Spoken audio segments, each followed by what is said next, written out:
Bonjour mes gourmands. Alors, aujourd'hui nous allons réaliser une pizza Lorraine. Vous allez voir, c'est vraiment très simple à faire, très facile et très gourmand. Alors, pour cette recette, on a besoin d'une pâte à pizza. Moi, je l'ai pris rectangulaire pour aller sur ma plaque de four. Des allumettes de bacon, de l'emmental râpé, de la crème fraîche épaisse, d'un oignon émincé, de l'huile d'olive. Et pour l'assaisonnement, je vais mettre du poivre du moulin et du mélange à la provençale. Voilà, allez, c'est parti pour la recette.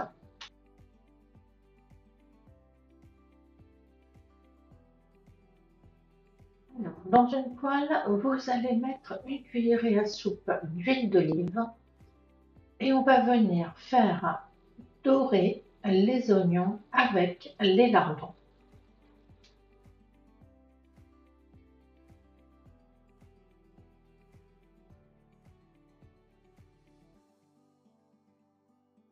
On assaisonne, donc moi je vais mettre du mélange à la provençale et du poivre du moulin.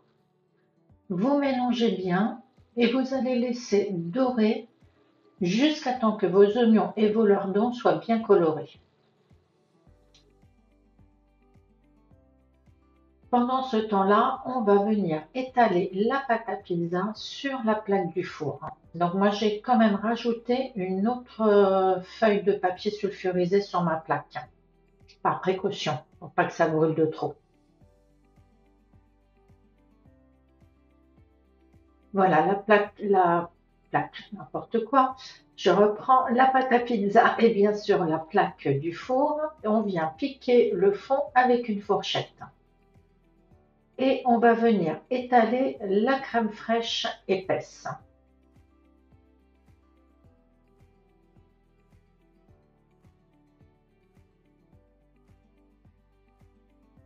Donc je vais commencer par en mettre 2 cuillères et après je vais voir en fonction de ce que je peux mettre sur ma pizza. Mais je pense que 4 cuillères, ça devrait faire l'affaire.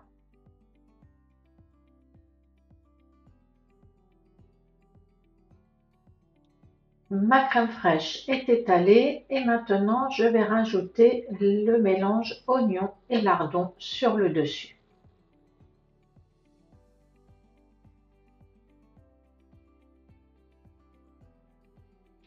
Et pour finir, on vient ajouter l'emmental râpé.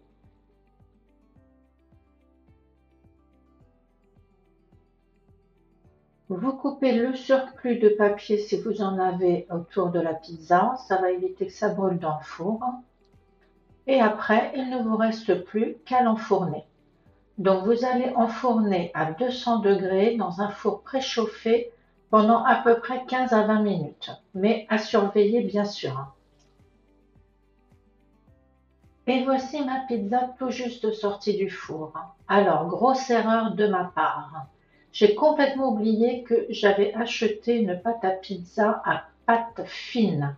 Ce qui fait que, bien entendu, je n'ai pas surveillé ma cuisson et ma pizza a brûlé.